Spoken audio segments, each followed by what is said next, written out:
Mahitabo ang ikapito nga Davao Oriental School Fair karong March 7 and 8 sa A57 Technopark. Like Ateneo de Davao. Last time, paghatag o scholarship. 40 kabuk nga taga Davao Oriental, scholar. Ateneo de Davao, graduate na gani. Sa Vice Governor ko, 9 years, 2007 to 2016, nagpahigayon ko og Davao Oriental School Fair. Unom katuig na. Naundang lang tungod kay nag K-12 man ta, then nag-pandemic na. Unsa man yung school fair? Kani nga school fair, dili ni peryahan nga dunay Ferris wheel. Kundi school fair, kay gitapok na ako ang mga eskwelahan sa Davao, eskwelahan sa Tagum, eskwelahan sa Davao Oriental, gitapok na ako sa usa ka lugar.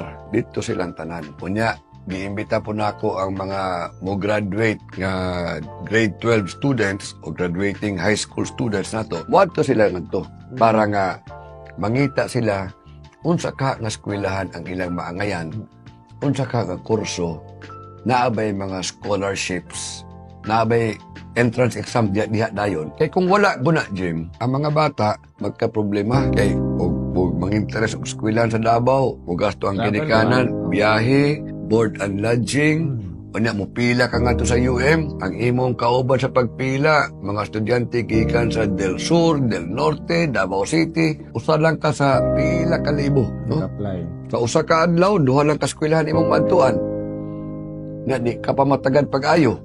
Pero og naa diri sa Davao, sa Mati mismo, katong mga eskwelahan sa Davao niya sa Mati, unya mga estudyante lang sa Davao Oriental ang atong gi-invite. Mga graduating students, di na kailangan pa mo biyahig Davao, wanay gasto ang ginikanan. And daghan ang ilang maduol nga mga eskwelahan depende sa ilang pagpaningkamot. Kaya nagtapad-tapad man lang. Naraman niya ang 40, 50, 60 ka eskwelahan nasa usa ka lugar. So, maka-ekonomiya ang mga ginikanan o ang mga estudyante makakita sa eskwelahan o sa kurso, kaya yun na angayan. Like Ateneo de Davao. Last time, pagkatong ato, school fair, 2 days man, naghatag o scholarship. 20 kabuk sa primerong adlaw, 20 kabuk ikaduhang adlaw. 40 kabuk nga taga Davao Oriental, scholar.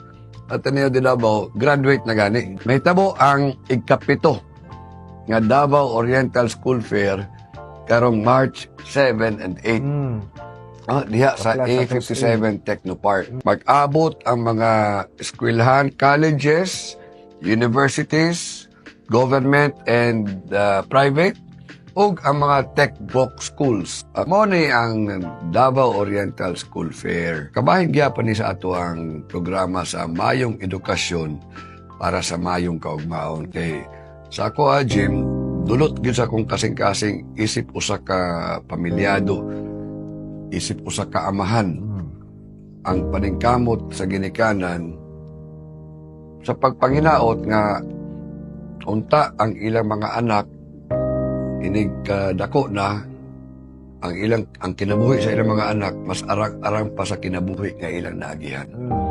No? And the best way to prepare our children, the best way to help the parents is to have a program sa edukasyon. And we call this Mayong Edukasyon. Padaw maging sa Mayong Kaugmaon. Kaniadto nga scholars, kaniadto nga nag-attend sa school fair, kita na ko karon teacher na. Anak sa Pedicabir, na anak sa Mananggiti, teacher na. Na uban, polis na. Na SK Kagawad, diya sa Don Enrique Lopez, karon polis na. Matabangan na to ang mga graduates sa pagpangita og better options. Best options nila for tertiary education. Matabangan na to ang mga ginikanan nga di na makagasto pa og dugang, no? Labi na nga ilang kwarta, hinaguan, hard-earned money, gamitan na lang sa ubang panginahanglan sa pamilya, pero sa pagpangitang eskwelahan, kami na bahala. Atong giawag tanan, no? Asa man ka nga eskwelahan, diri sa Davao Oriental, kung ikaw graduating student, labi na nga wa pagkakasure asa ka mo eskwela o unsa nga kurso imong kwaon Or na kinadunggan usa ka kurso pero di ka sure unsa man na. Ug daghan pa mga kurso nga wa ka may baw, base yung naghaom ka dito pero wala lang kay access. Kini nga school fair ang pamaagi ni ana. Mo nang gibuhatan ni sa ilahan, no? So edukasyon atong ihatag.